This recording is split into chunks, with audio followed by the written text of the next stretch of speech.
The question came out of nowhere, slicing through the comfortable silence of Sunday dinner like a knife through butter. "Why didn't you drive here today, Emma?" My father looked at me across the table, his fork halfway to his mouth, genuine curiosity in his eyes. My mother paused mid-reach for the salad bowl. My sister Claire stopped scrolling on her phone. Even my nephew looked up from his chicken nuggets. It was such a simple question, such a normal question. The kind of thing a parent asks their adult child without a second thought. But I felt my throat close up, felt the familiar weight of shame settle over my shoulders like a wet blanket, felt my husband Derek's hand tighten around mine under the table. A warning squeeze that said, "Don't make this weird. Don't make this a thing." I opened my mouth, closed it, opened it again. Derek jumped in before I could answer, his voice smooth and practiced, the same tone he used when explaining things to difficult clients at his law firm. "Emma's been having some anxiety about driving lately. We're working through it. Nothing serious." My father frowned, confusion deepening the lines around his eyes. "But you love driving. You drove across the country by yourself when you were 22.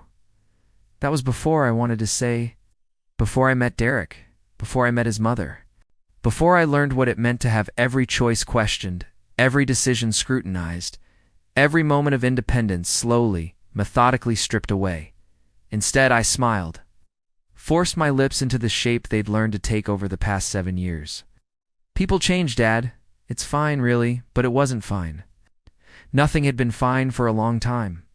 And that question, that simple, innocent question from my father, was about to unravel everything. Let me take you back to the beginning. To the moment I should have seen the warning signs, but was too in love, too hopeful, too naive to recognize them for what they were.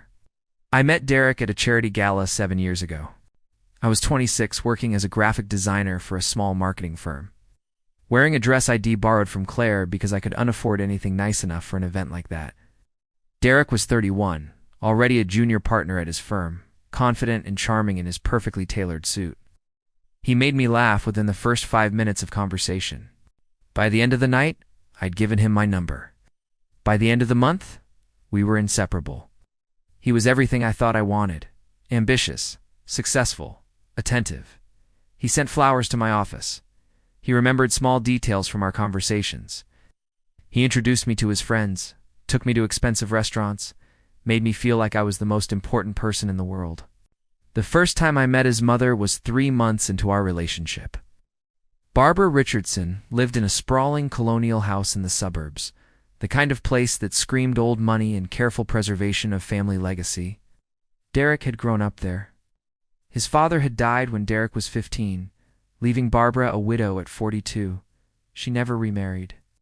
Never even dated as far as Derek knew. She devoted herself entirely to raising Derek and managing the considerable estate his father had left behind. Derek was her whole world, her pride and joy, her reason for living. He told me this on the drive over, his hands relaxed on the steering wheel, completely unaware of how those words should have sent me running in the opposite direction. "She's going to love you," he said. "Just be yourself." Barbara answered the door in a cream-colored cashmere sweater set and pearls. Her hair was styled in a perfect silver bob. Her makeup was flawless. She looked like she'd stepped out of a catalog for elegant older women. She smiled when she saw Derek, her whole face lighting up in a way that made her look 10 years younger. Then her eyes slid to me, and the smile became something else, something cooler, more measured. "You must be Emma," she said, extending a manicured hand. "Derek has told me so much about you. All good things, I hope," I replied, returning her handshake. Her grip was surprisingly strong. "Of course," she said. "Come in, please. I've prepared lunch." The house was immaculate. Every surface gleamed. Every piece of furniture looked expensive and uncomfortable. There were photographs everywhere, dozens of them, all featuring Derek at various stages of his life. Derek as a baby. Derek at his high school graduation. Derek at his law school graduation. Derek receiving some award. I didn't see a single photograph of Derek's father. Lunch was served in a dining room that could have seated 20 people. The 3 of us sat at one end of the table, Barbara at the head, Derek to her right, me to her left. A young woman in a simple black dress served the food, an elaborate spread of salmon, asparagus, wild rice, and fresh bread. Barbara asked me questions throughout the meal. Where did I grow up? What did my parents do? Where did I go to college? What were my career aspirations? They were normal questions, the kind any parent might ask their child's new partner. But there was something beneath them, something I couldn't quite identify. An assessment happening in real time, a calculation being made behind her carefully neutral expression. Derek seemed oblivious, happily eating his salmon and interjecting occasionally with stories about our relationship. Barbara smiled and nodded, but her eyes never left my face. Near the end of the meal, she set down her fork and folded her hands on the table. Derek speaks very highly of you, Emma. He says you make him happy. He makes me happy too, I replied. That's wonderful. Derek deserves to be happy. He works so hard. He's accomplished so much. She paused, her gaze intensifying. I just want to make sure he's with someone who understands how special he is, someone who won't hold him back from his potential. The words were perfectly pleasant. The tone was warm, but I felt something cold slide down my spine. Derek reached over and squeezed my hand. Mom, come on, you're going to scare her off. Barbara laughed, a light tinkling sound. I'm sorry, dear. I don't mean to be overbearing. I'm just protective of my son, you understand? I nodded, smiled, said of course I understood. But I didn't. Not really. Not yet. I would, though. Eventually, I would understand everything. Derek proposed. 8 months later. We were on vacation in Napa Valley, staying at a bed and breakfast surrounded by vineyards. He got down on one knee during a private wine tasting, the sun setting behind him in shades of orange and pink. The ring was beautiful. A platinum band with a 2-carat diamond, surrounded by smaller stones. It must have cost a fortune. I said yes without hesitation. I loved him. I wanted to spend my life with him. Everything felt perfect. He called his mother from the car on the way back to the bed and breakfast, put her on speaker so I could hear her reaction. She screamed with delight, her voice filling the car.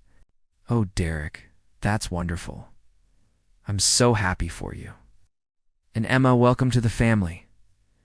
Thank you, Barbara, I said. I'm so excited. We'll have to start planning immediately, she continued, her words tumbling out rapidly. There's so much to do. We'll need to book a venue, find a caterer, choose flowers, send invitations. I know the best wedding planner in the city. She did the governor's daughter's wedding last year. I'll call her first thing Monday morning. Derek glanced at me, grinning. See, I told you she'd be excited. Actually, I said carefully. I was thinking Emma and I might want to plan it ourselves. Make it more personal. There was a pause on the other end of the line, a pause that lasted just a beat too long. Of course, dear, Barbara finally said, but you're both so busy with work. I have the time and the connections. I just want to help make your day perfect. You trust me, don't you? Derek squeezed my knee, his eyes pleading. It would be a huge help, Em. Mom's great at this stuff. And it's not like we have to do everything her way. Right, I said. Of course, that would be great, Barbara. Wonderful. I'll start making some calls. Right. This is going to be the wedding of the year. She hung up, and Derek leaned over to kiss my cheek. You're amazing. Thank you for being so understanding. I know Mom can be a lot, but she means well. Well, she just wants everything to be perfect for us. I smiled and nodded and told him I knew that. But a small voice in the back of my mind whispered a warning I chose to ignore. This was just the beginning. The wedding planning consumed the next 6 months of my life. Barbara took control of everything. And I mean everything. She hired the wedding planner without consulting me first. A sharp-eyed woman named Patricia, who spoke to me like I was a child who couldn't be trusted to make decisions. She booked the venue, a country club where she was a member, before I had even seen it. She chose the florist, the caterer, the photographer, the DJ. Every time I tried to voice an opinion, she had a reason why her choice was better. I wanted wildflowers for the centerpieces. She insisted on roses because they were more elegant, more timeless. I wanted a small wedding, maybe 75 people. She expanded the guest list to 200 because of important contacts and family friends who simply had to be invited. I wanted to wear my grandmother's vintage lace veil. She bought me a new one from an exclusive bridal boutique because the old one would unphotograph well. And Derek agreed with his mother every single time. She's paying for most of this. We should let her have some say. She's done this before. She knows what works. Is this really the hill you want to die on? It's just flowers, just a guest list, just a veil, just death by 1,000 paper cuts. My own mother tried to help. She offered to pay for my dress, to host the rehearsal dinner, to contribute something, anything, to make this feel like it was actually my wedding too. Barbara shut it down with practiced grace. Oh no, I couldn't possibly let you do that. Derek is our only child. This is my one chance to do this. Please, let me have this joy. How could my mother argue with that? How could I? The wedding day itself was beautiful. I can admit that objectively. The venue was stunning. The flowers were perfect. The food was delicious. The music was exactly right. I felt like a guest at someone else's wedding. But I smiled for the photos. I said my vows. I danced with my new husband while 200 people I barely knew looked on. And when Derek carried me over the threshold of our new apartment that night, the apartment his mother had helped us find and had partially furnished as a wedding gift, I told myself that it didn't matter. The wedding was just one day. What mattered was the marriage. I had no idea how wrong I was. The control started subtly. So subtly I didn't recognize it as control at first. Barbara called Derek every single day, sometimes multiple times a day. She wanted to know how his cases were going, what he was eating, how he was feeling, when she would see him next. She invited us to Sunday dinner every week without fail. It wasn't a request, it was an expectation. Derek never questioned it. When I suggested we skip a week to visit my parents, Derek looked uncomfortable. Mom's been planning the menu all week. She'll be disappointed. Can't we see your parents another time? We saw my parents less and less. We saw Barbara more and more. 6 months into our marriage, my car started having problems. It was a 10-year-old Honda Civic. Nothing special, but it was mine. I'd bought it with my own money. It represented independence to me. The check engine light came on. Derek insisted I take it to his mother's mechanic, a guy named Tony, who'd been servicing the family's cars for 20 years. Tony called me 2 days later, said the transmission was shot, said it would cost more to fix than the car was worth. I said I should really think about getting something new. I was devastated. I couldn't afford a new car. I was still paying off student loans. My salary as a junior designer didn't leave much room for major purchases. Derek came home that night with a solution. Mom wants to give you her old Mercedes. She just got a new one, and she was going to trade in the old one, but she thought you might want it instead. It's only 3 years old. It's fully loaded. She had it detailed and everything. I should have been grateful. It was an incredibly generous gift. A car that cost more than I made in a year, but something felt wrong about it. Something I couldn't articulate. I don't know, I said slowly. That's too much. Maybe I could just lease something affordable. Derek frowned. She's offering you a Mercedes. For free? Why would you lease something when you could have that? It just feels like too much. I barely know her. She's your mother-in-law. She's family. She wants to help.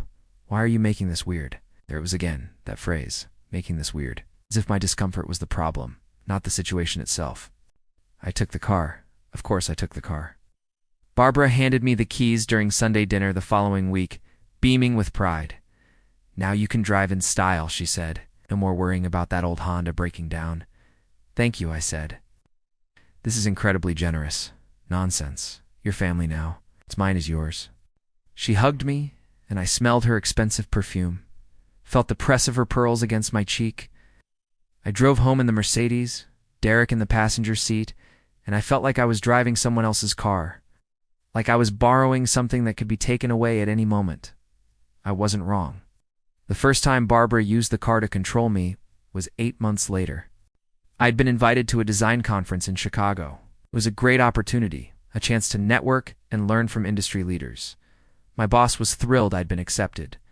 He offered to cover my registration fee and hotel. I was excited. I'd never been to Chicago. I'd never been to a professional conference.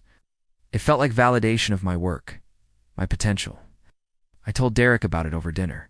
He seemed pleased at first, asking questions about the sessions I planned to attend, the speakers I wanted to see. Then I mentioned the dates. Wait, he said, his fork pausing halfway to his mouth.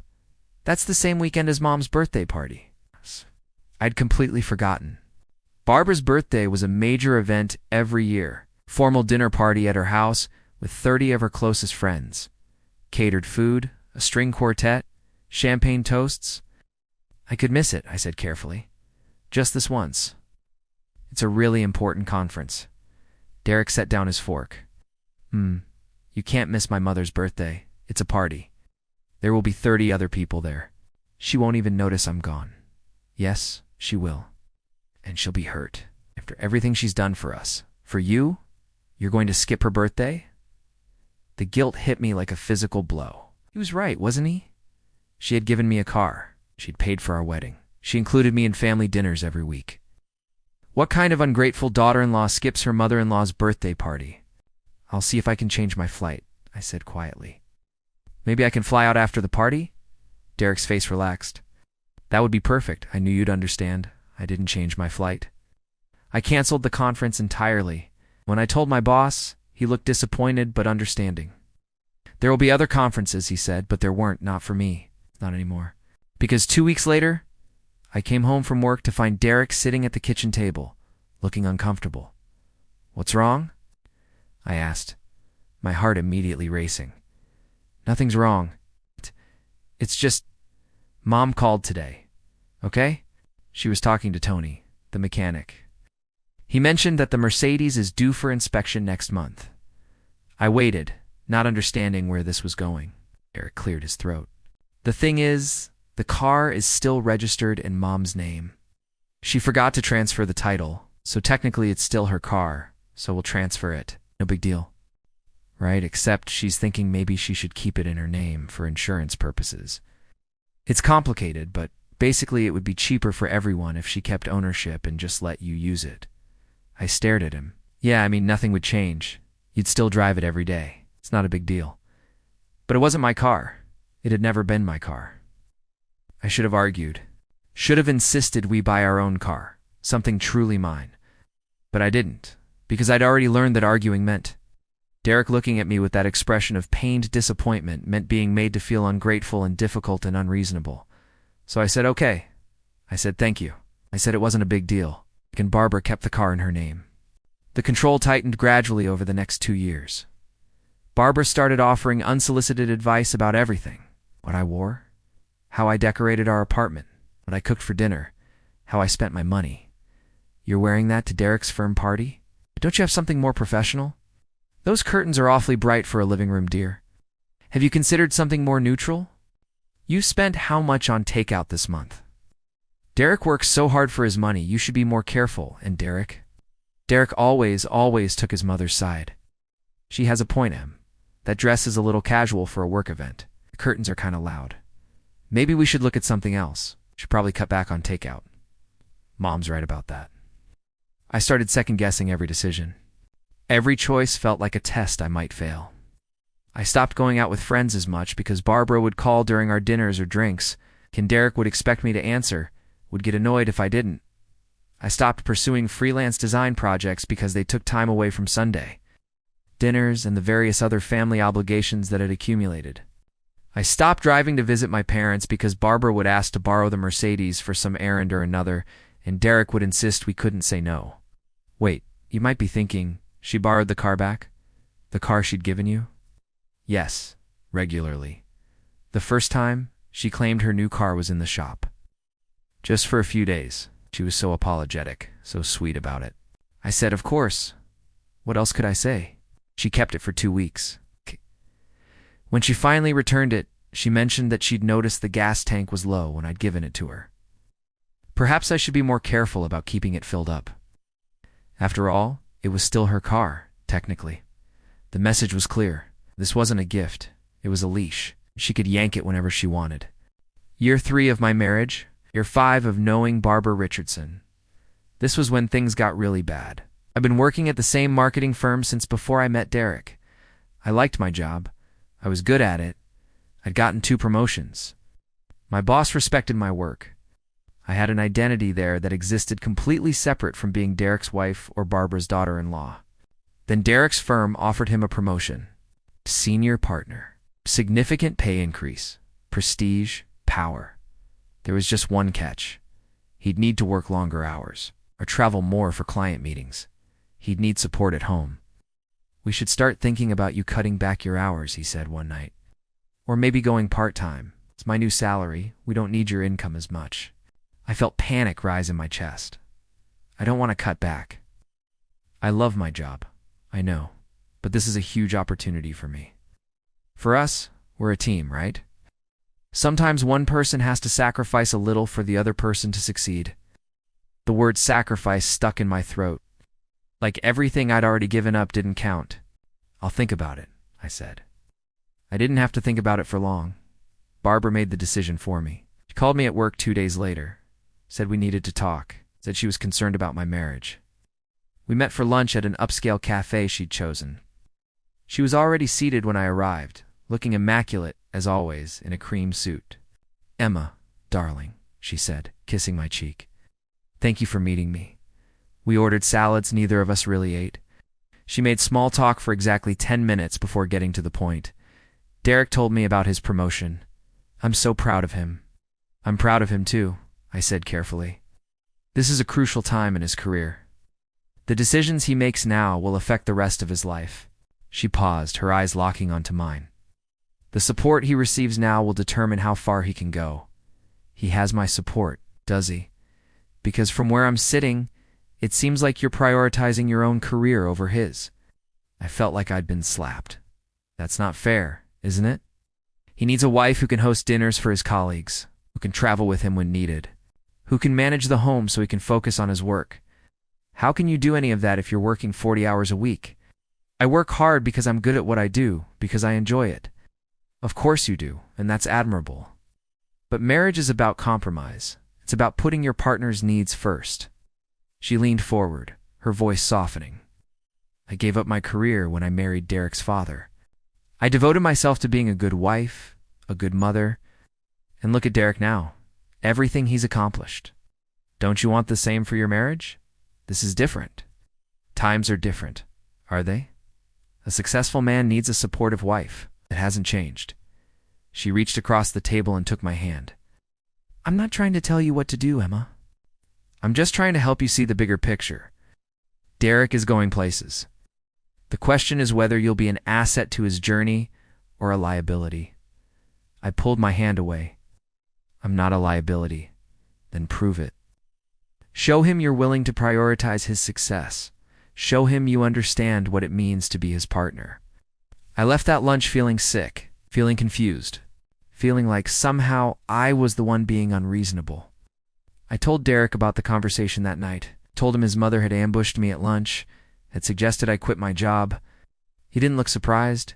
He looked relieved. "This promotion is a big deal. I need you to be available. Available. Available. I'm your wife, not your employee." "You're being dramatic? All I'm asking is that you consider cutting back a little. Is that really so unreasonable?"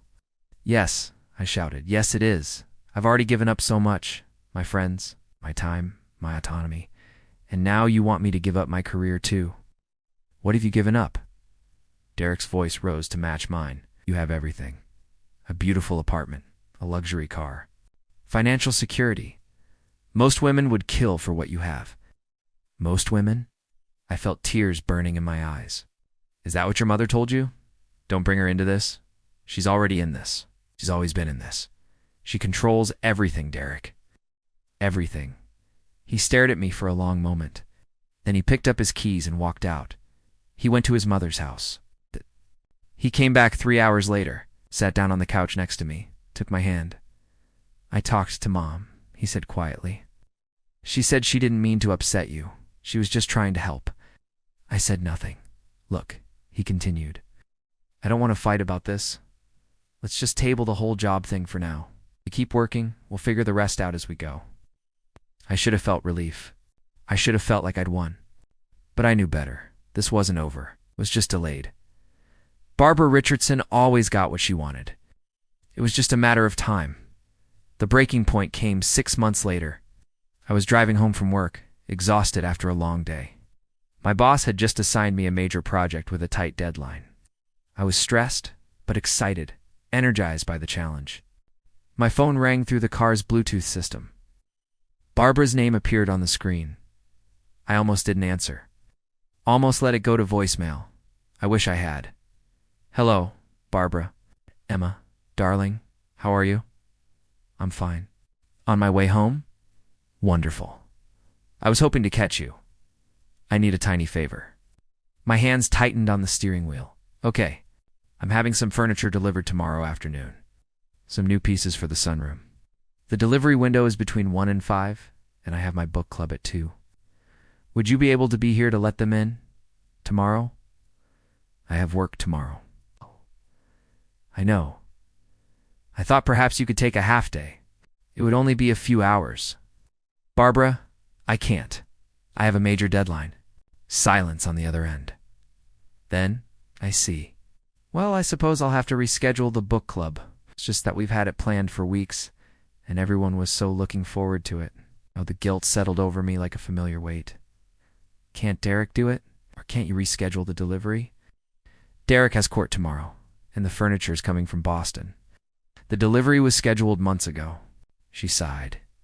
It's fine, Emma. I'll figure something out. I always do. I felt my resolve crumbling. Wait, maybe I can leave work early. What time did you say? Between 1 and 5? But the delivery men will need help directing them where to put everything, and I'll need you to inspect the pieces to make sure there's no damage. You know how these things are. 4 hours. Minimum. Right in the middle of my workday, right when I had meetings scheduled and designs due. Okay, I said. I'll be there. Thank you, darling. You're such a lifesaver. This is why I'm so grateful Derek married someone so understanding. I hung up and wanted to scream. Instead, I called my boss and made up an excuse about a family emergency. Rescheduled my meetings. Stayed up until 2 in the morning working on designs so I wouldn't fall behind. The next day, I drove to Barbara's house at 12:30. Let myself in with the key. Derek had insisted I keep. The furniture arrived at 4:45. Barbara got home from book club at 3. She'd been there the whole time. There had been no scheduling conflict, no book club emergency. She just wanted to see if I would come, if I would drop everything when she called. I stood in her perfectly decorated sunroom, surrounded by new furniture I'd spent the afternoon waiting for, and I finally saw it clearly. This wasn't about help. It wasn't about family. It wasn't about concern or love or support. This was about power, about control, about keeping me in my place. I drove home in the Mercedes that wasn't mine, to the apartment she'd helped us find, to wait for the husband who would take her side no matter what I said, and I made a decision. I was going to find out everything about Barbara Richardson.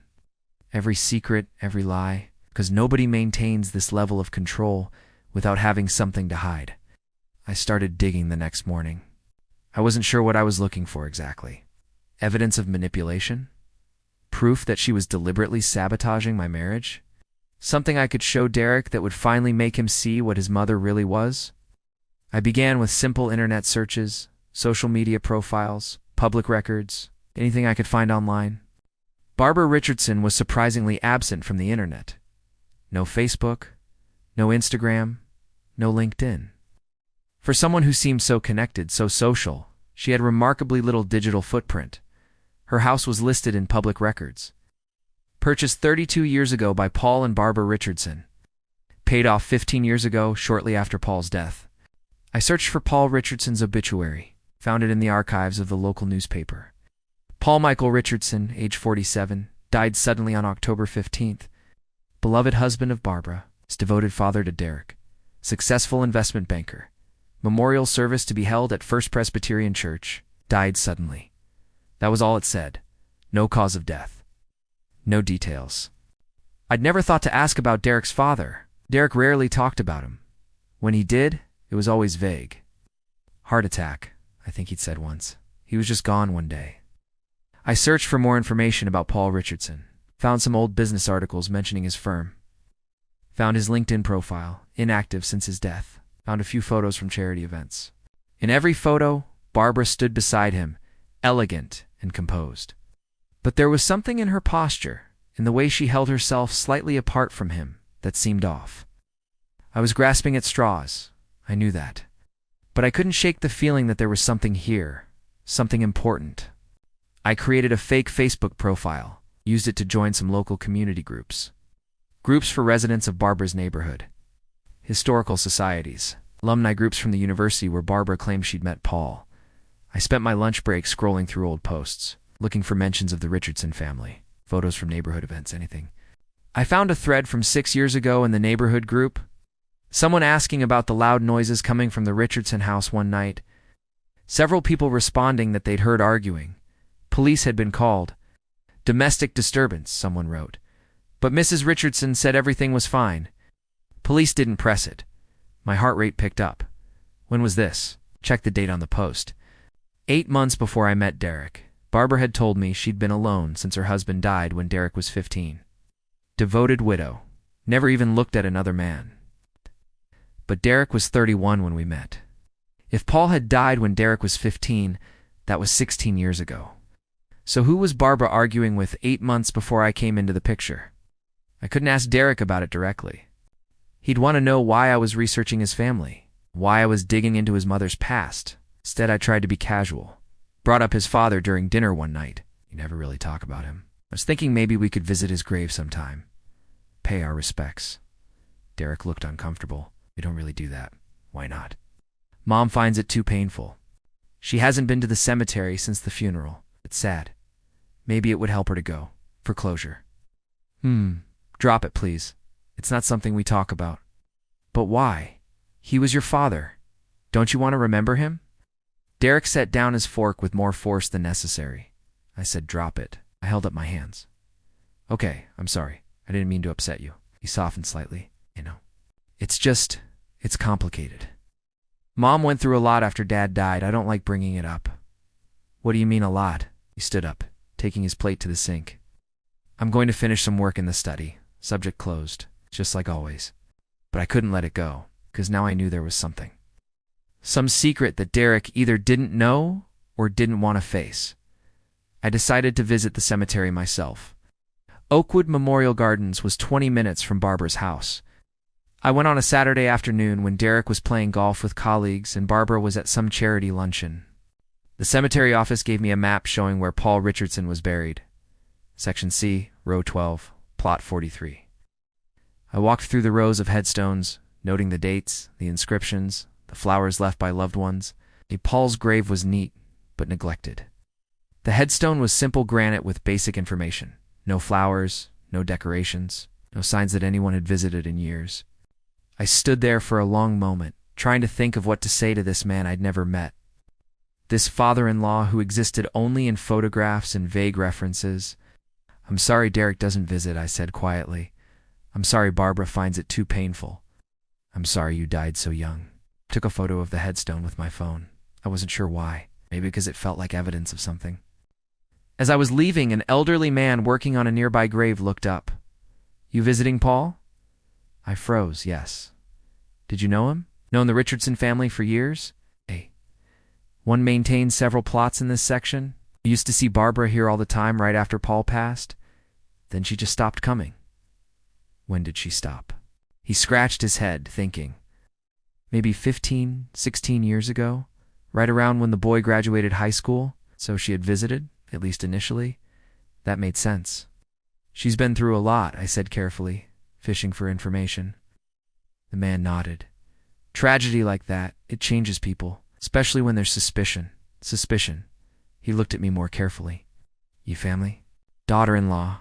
Ah, well, probably nothing you don't already know then. He went back to his work.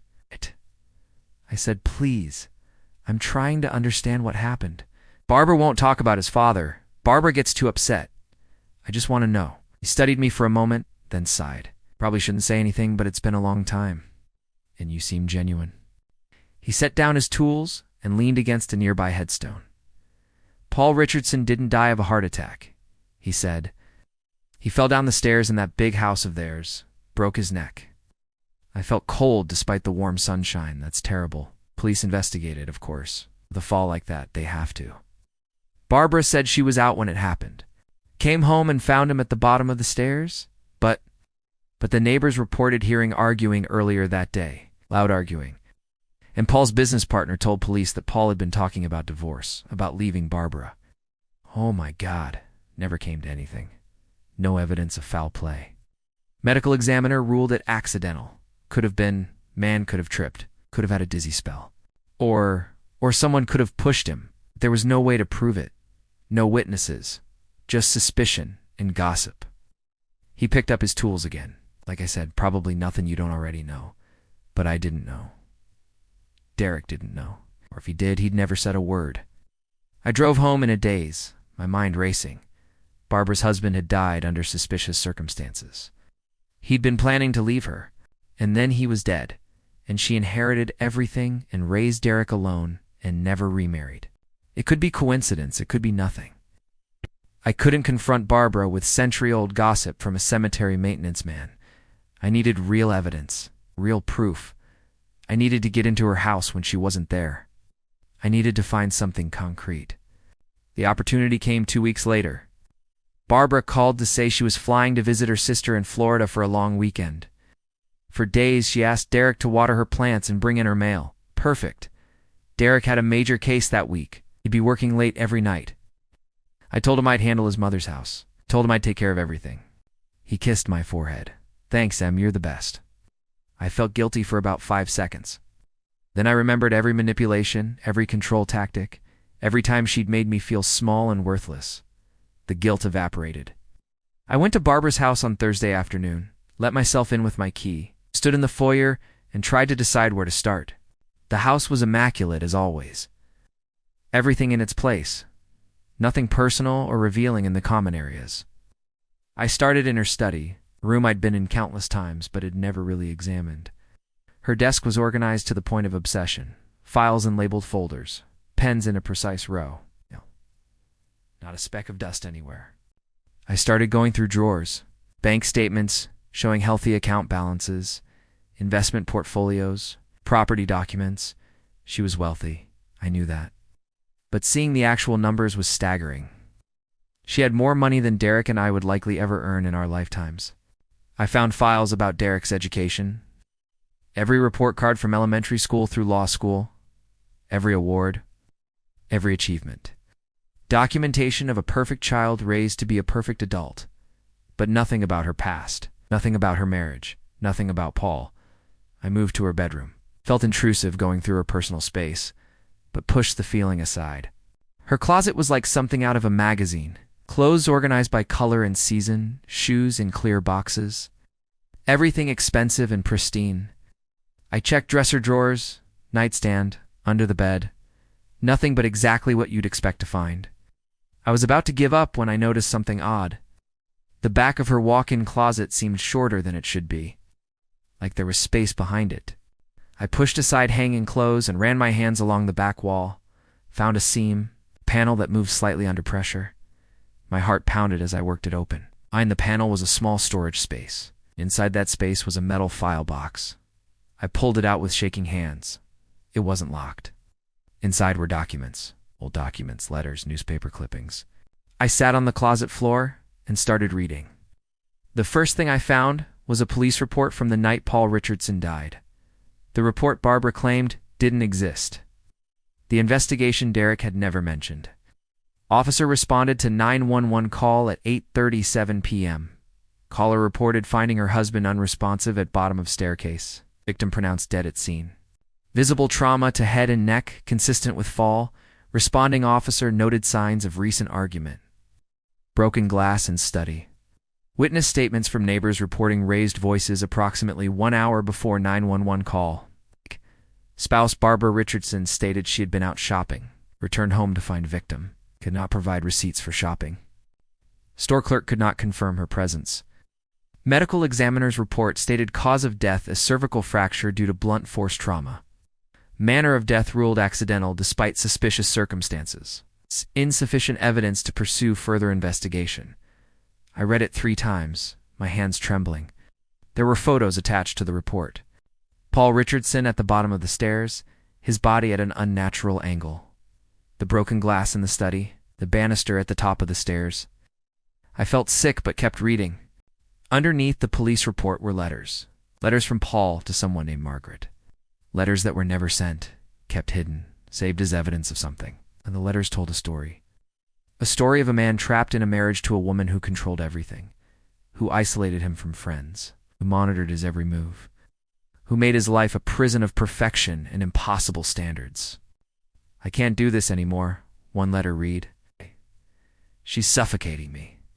I've tried to make it work for Derek's sake, but I'm drowning. I need to be free. Another. She threatened to ruin me if I leave. Said she'd tell everyone I was abusive, that I was dangerous. She'd take everything. Derek would never speak to me again. But what kind of life is this? What kind of example am I setting for my son? And the last one, dated 3 days before his death, I've made my decision. I'm leaving.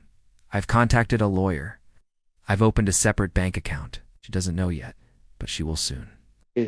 I'm terrified of what she'll do, but I can't live like this anymore. I'd rather face her wrath than spend another year in this hell.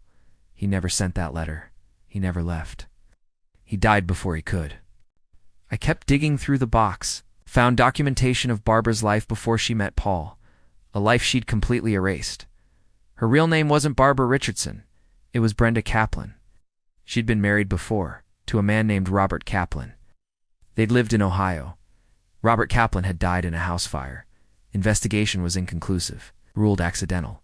Brenda collected the life insurance and moved to a different state. She changed her name, created a new identity, met Paul Richardson within 2 years. There were more newspaper clippings, more deaths, more convenient accidents. A boyfriend from college who died in a car crash after trying to break up with her. A business partner who fell off a balcony after a dispute about money. A neighbor who died of carbon monoxide poisoning after complaining about Barbara's noise. None of it proven, all of it suspicious. A pattern of people who crossed her, ending up dead in ways that could be explained as accidents. And here I was, married to her son, living in an apartment she'd helped choose, driving a car she controlled, isolated from my family and friends, questioned and criticized until I doubted my own judgment. I was in danger. I realized that with crystal clarity. If I pushed too hard, if I tried to leave, if I became a problem that couldn't be managed, I could be next. I took photos of everything with my phone. Every document, every letter, every newspaper clipping. Evidence that Barbara Richardson was not who she claimed to be. Then I carefully put everything back exactly as I'd found it. Closed the panel, arranged the clothes, made sure there was no sign I'd been there. I watered the plants, brought in the mail, did exactly what I'd promised. Then I drove home and tried to figure out what the hell to do with what I'd discovered. I couldn't go to the police. What would I say? I broke into my mother-in-law's house and found old documents suggesting she might have killed several people. They'd laugh me out of the station. I couldn't tell Derek. He'd never believe me. He'd think I was crazy, paranoid, making wild accusations against his perfect mother. I needed more. I needed something current, something undeniable. I needed to catch her in the act, but in the act of what? She was subtle, patient. She'd spent 7 years slowly tightening the noose around my neck. She wasn't going to suddenly get sloppy, unless I gave her a reason to, unless I became enough of a threat that she had to act. I thought about those people in the newspaper clippings. The boyfriend who tried to break up with her, the business partner who challenged her, the neighbor who annoyed her. They'd all stood up to her. They'd all pushed back. And they'd all died. But they'd been alone when it happened. They'd been isolated. They'd had no backup plan. I wouldn't make that mistake. I spent the next week preparing, creating a safety net Barbara couldn't anticipate. First, I uploaded all the photos I'd taken to a cloud storage account Barbara didn't know about. I shared access with my sister Claire, with my best friend from college, with my boss. If something happened to me, they'd have the evidence. I wrote a detailed email explaining everything I'd discovered, scheduled it to send if I didn't log in, to cancel it every 72 hours. A dead man's switch in digital form. I contacted a lawyer, not Derek's firm, completely independent attorney specializing in family law. Told her I was considering divorce. Showed her the photos. Asked what my options were. She was horrified. She said this went beyond divorce. This was potentially multiple homicides. She wanted to go to the police. Not yet, I said. I need to be smart about this. If we move too fast, she'll know I'm onto her. And if she knows... I didn't finish the sentence. The lawyer understood. We agreed on a plan. I'd gather more current evidence, establish a pattern of her current behavior, build a case that couldn't be ignored. Then I went home and did the hardest thing I'd ever done. I confronted Derek. He came home late that Friday night. I was waiting in the living room, all the lights on, photos printed out and spread across the coffee table. "What's all this?" he asked, setting down his briefcase. "Sit down, I'm tired." "Can this wait?" "No, sit down." Something in my voice made him comply. He sat on the couch, looking at the photos with confusion. "I don't understand." What am I looking at? It's evidence that your mother is not who she says she is. I walked him through everything. The police report from his father's death, the letters Paul had written, the evidence of Barbara's previous identity, the suspicious deaths. He listened, his face growing paler with each revelation. When I finished, he sat in silence for a long moment. Then he stood up. You broke into my mother's house. Derek, did you hear what I just said? Your father's death wasn't an accident. She's killed people before. She's dangerous. You broke into her house. You went through her private things. You photographed her personal documents. Because she's been lying to you your entire life, he started gathering up the photos, stacking them roughly. This is insane. You're having some kind of breakdown. You need help. I need help. I'm trying to protect you from my mother, from the woman who raised me, who gave us everything. Everything. She's isolated me, controlled me. She's turned you against me at every opportunity. No one turned me against you. You did this yourself, with your paranoia, your ingratitude, your refusal to accept help or kindness or family. He was defending her. Even now, with evidence of her lies right in front of him, he was defending her. Derek, please, just listen to me. Look at the evidence. Your father was planning to leave her. 3 days later, he was dead. That's not coincidence. My father fell down the stairs. It was an accident. The police investigated. They found nothing, because she's good at making things look like accidents. Look at the pattern. There is no pattern. It's just a bunch of coincidences you've twisted into some conspiracy theory. I felt tears burning in my eyes. Why can't you see it? Because there's nothing to see. You want to know what I see? I see a wife who's become so bitter and resentful that she's manufacturing reasons to hate my mother. I see someone who could and accept that she's part of a family that actually cares about her. She doesn't care about me. She wants to control me, to control you through me. This is done, he said quietly. This conversation is over. What does that mean? It means I'm going to my mother's house. And you're going to stay here and think about what you've done. And tomorrow we're going to have a serious discussion about getting you some professional help. He picked up his keys. If you walk out that door, I said, my voice shaking, I'm leaving. I'm filing for divorce. He turned back to me. Then I guess you'd better start packing. I stood in the empty apartment, surrounded by evidence no one would believe, and I realized I'd made a terrible mistake. I'd shown my hand too soon. Barbara would know within the hour that I'd discovered her secrets. If she was willing to kill to protect those secrets before, what would she do now? I didn't pack. I grabbed my essentials, my laptop, the photos, and I ran. I went to Claire's apartment across town, showed up at her door at 11 p.m., crying and shaking. She took me in without question, made me tea, let me sleep on her couch. In the morning, I told her everything. She believed me. Thank God she believed me. We need to go to the police, she said, right now. With what evidence? Photos I took by breaking into her house. They'll arrest me for trespassing before they even look at what I found. Then what do we do? I don't know. I need time to think. I need to figure out how to make someone listen. My phone rang. Derek, I answered. Hello, Emma. His voice was cold. Where are you? Somewhere safe. Mom told me you broke into her house. She wants to press charges. Of course she does. You need to come home. We need to deal with this. I'm not coming home, Derek. Not until you're willing to see the truth about your mother. There is no truth. There's just you, spiraling, making wild accusations. Ask her about Brenda Kaplan. Ask her about Robert Kaplan and the house fire in Ohio. Silence. Then, what are you talking about? That's her real name. She changed it after her first husband died. She's been lying to you your whole life. You're insane. Then prove me wrong. Ask her, see what she says. He hung up. Claire looked at me. You think he'll actually ask her? I don't know, but maybe it'll plant a seed of doubt, or maybe it'll make him start questioning, and if it doesn't, then I'm on my own. I stayed at Claire's apartment for 3 days. Didn't go to work. Didn't answer calls from anyone except Claire and my lawyer. Derek called 14 times. Barbara called 7. Both left voicemails I didn't listen to. On the 4th day, there was a knock at Claire's door. We both froze. Claire looked through the peephole. She whispered. Older, expensive looking. Barbara, don't answer it, I hissed. The knocking continued. Then Barbara's voice through the door. Emma, dear, I know you're in there. I just want to talk, please. Claire looked at me. I shook my head. Emma, I understand you're upset. I understand you feel like I've overstepped. Can we please just talk about this like adults? I grabbed my phone, started recording. She's going to threaten me. I want it documented. I walked to the door, opened it with the chain still on. Barbara stood in the hallway, perfectly composed in a cream coat and pearls. She smiled when she saw me. There you are. I've been so worried. What do you want, Barbara? Just to talk, darling? May I come in? No. Her smile tightened slightly. Emma, you've put poor Derek through hell. He's beside himself with worry. Don't you think you're being a bit dramatic? Dramatic?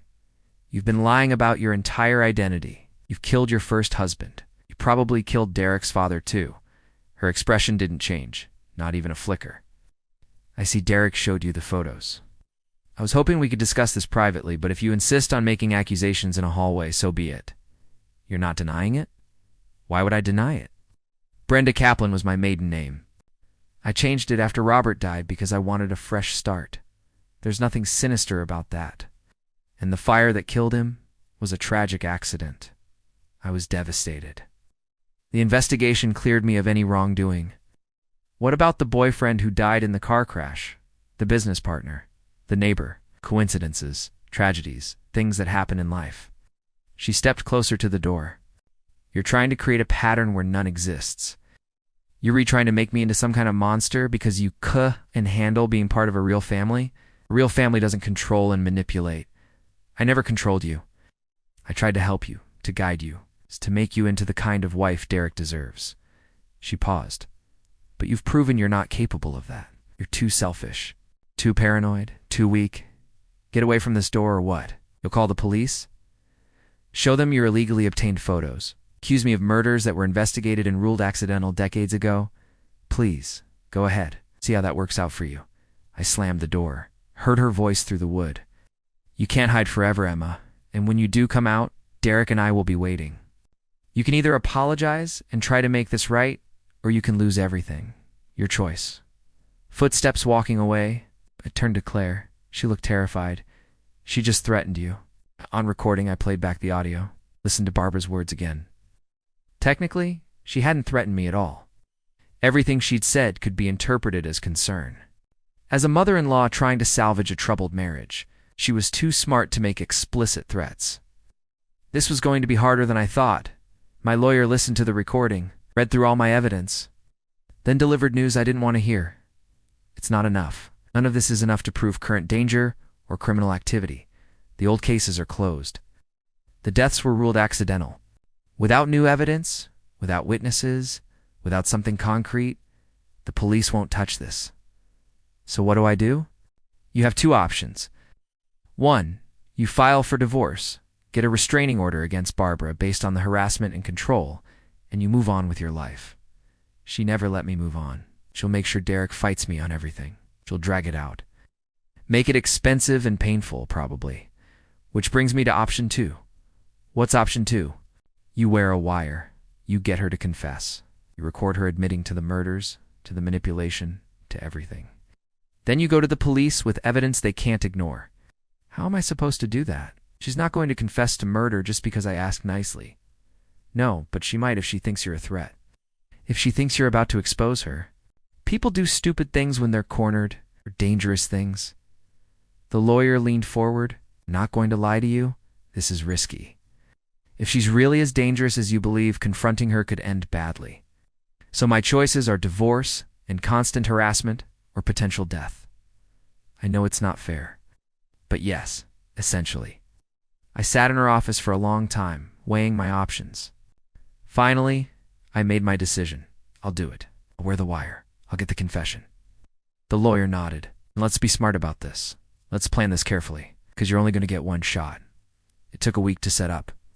The lawyer connected me with a private investigator who specialized in domestic cases. He provided a small recording device that looked like a button on my coat. Professional grade. It's impossible to detect unless you were specifically looking for it. We planned the meeting carefully. Public place. Daytime. Security cameras everywhere. Coffee shop 3 blocks from Barbara's house. Tuesday afternoon at 2 p.m. I sent Barbara a text. We need to talk. Just the two of us. No Derek. Her response came within minutes. Of course, darling. I've been hoping you'd reach out. Name the place and time. Gave her the details. She agreed immediately. The private investigator would be at a nearby table, recording backup audio and watching to make sure I stayed safe. Claire would be parked outside. My lawyer would be on standby. If anything went wrong, I had people who would notice. Who would act? Barbara couldn't make me disappear this time. Tuesday morning, I woke up with my heart racing, went through the plan over and over in my head, practiced the questions I would ask, the buttons I needed to push to make her drop her guard. The private investigator helped me put on the wire, tested the audio, made sure everything was working perfectly. You're going to be fine, he said. Just stay calm, stay in control. Don't let her see that you're afraid. What if she knows? What if she suspects? Then you walk away. You don't push it. You stay safe. Understood? Understood. I drove to the coffee shop, arrived 15 minutes early, ordered a tea I wouldn't drink, sat at a table by the window where the private investigator could see me clearly. At exactly 2 p.m., Barbara walked through the door. She looked perfect, as always. Cream-colored pantsuit, pearls, hair styled flawlessly. She spotted me and smiled, walked over and kissed my cheek before sitting down. Emma, darling, I'm so glad you reached out. I've been terribly worried about you. Have you? Of course, we're family. Family looks out for each other. The barista brought over the coffee Barbara had ordered. She must have called ahead. I need to understand something, I said. I need to understand why. Why? What, dear? Why you've spent 7 years trying to destroy my life. She added cream to her coffee, stirring slowly. I haven't been trying to destroy your life. I've been trying to make it better. To help you become someone worthy of my son. By isolating me. By controlling every aspect of my existence. By guiding you. You came from such a different background. You needed help navigating the kind of life Derek lives. I came from a normal, loving family. You came from a lie. She looked up at me, her expression unchanged. Ah, so we're back to this.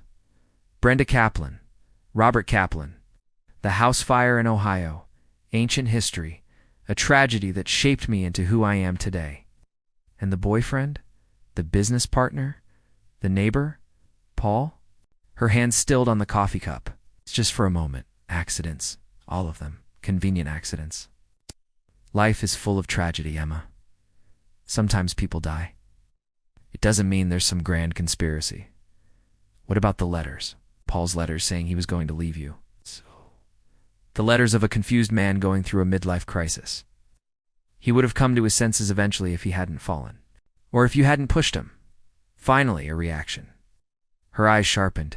Be very careful what you're accusing me of. I'm not accusing. I'm stating facts. You've been killing people who got in your way for decades. She set down her coffee, leaned forward, lowered her voice. And what if I have? My heart stopped. What? What if everything you believe is true? What if I did take care of Robert when he wanted to divorce me and take half my family's money? What if I did make sure Paul didn't ruin Derek's life by abandoning us? What if I have protected my interests and my son's future by any means necessary? You're confessing? I'm speaking hypothetically. In a crowded coffee shop where dozens of people can see us having a pleasant conversation. Where's your proof, Emma? Where's your evidence that would hold up in court? The recording, I had the recording. But she wasn't done. Even if you had proof, even if you could prove any of it, what good would it do you? Derek will never believe you.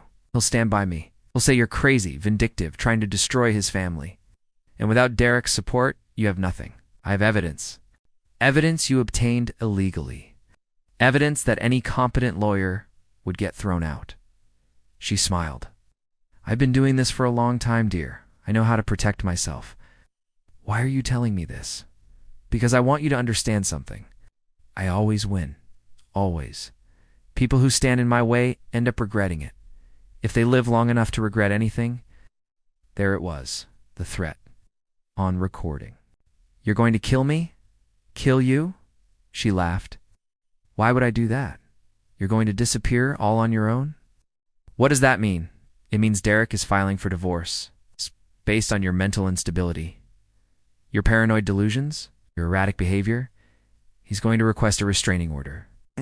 He's going to make sure you never come near our family again. And if I fight it, then things will get worse for you. Much worse. You'll lose your job because of your emotional breakdown. Your family will believe Derek's version of events because he's so credible, so concerned. You'll be alone. Broken. She stood up, gathering her purse. Or you could make this easy. Sign the divorce papers. Take the minimal settlement Derek's lawyer offers, move away, start over somewhere new. Leave us alone. And if I don't, then I suppose we'll find out just how fragile you really are. How many tragic accidents one person can survive. She walked out. I sat there, shaking, while the private investigator signaled that he'd gotten everything. We had her. We finally had her. The police listened to the recording. All 43 minutes of Barbara Richardson confessing to decades of murder and manipulation. They arrested her that evening at her home. Derek was there when it happened. According to Claire, who heard it from Derek's colleague, he fell apart. Completely fell apart. Because despite everything, despite all the evidence, despite his mother confessing on tape, part of him still couldn't believe it. The trial took 8 months. Barbara's lawyers tried everything. Claimed the confession was coerced. Claimed I'd manipulated her. Claimed the recording was inadmissible. None of it worked. The prosecution brought in experts who'd reviewed the old cases. Robert Kaplan's fire. The boyfriend's car crash. Paul Richardson's fall. All of them were reopened and examined with modern forensic techniques. The evidence was damning. Burn patterns suggesting accelerant in Robert's fire. Brake line tampering in the boyfriend's car. Trace evidence suggesting Paul had been pushed rather than fallen. Barbara Richardson, born Brenda Kaplan, was convicted of 3 counts of first-degree murder and 2 counts of second-degree murder. The judge sentenced her to life in prison without possibility of parole. Derek attended every day of the trial, sat in the gallery and watched his mother's lies unravel. He never looked at me. The divorce was finalized 3 months after the sentencing. Derek's lawyers were surprisingly reasonable. I think he was too devastated to fight. Or maybe he felt guilty. Or maybe he just wanted it over with. I got a fair settlement, enough to start over, to build a life that was actually mine. I don't know where Derek is now. I heard he left his firm, moved to a different city, started therapy. I hope he finds peace. Despite everything, I don't hate him. He was a victim too, just a different kind. As for me, I moved across the country, got a job at a design firm that values my work, made new friends, started dating again, though I'm taking it very slow. I still have nightmares sometimes. I still catch myself second-guessing decisions. Still feel that old, familiar weight of someone else's judgment on my shoulders. But it gets better. Little by little, I'm reclaiming myself. My father never asks why I don't drive anymore, because I do drive now. I bought my own car, a used Honda, nothing fancy, but it's mine, completely mine. I visit my parents every other weekend. They ask me to stay longer, to come more often, and I can actually say yes, because no one's stopping me. Claire and I get dinner every week, sometimes more. We talk about everything and nothing. She never makes me feel guilty for taking up her time. Last month, I went on a date with a graphic designer from a rival firm. We met at a conference, hit it off talking about typography and color theory. At the end of the night, he asked if he could see me again. I said yes. And when he didn't call the next day, I didn't spiral. Didn't assume I'd done something wrong. I didn't twist myself into knots trying to figure out what he wanted. I just lived my life. And when he did call 2 days later, apologizing for being busy with the deadline, I believed him. That's how I know I'm healing, because I can trust again, because I can exist without constantly monitoring someone else's approval, because I'm free.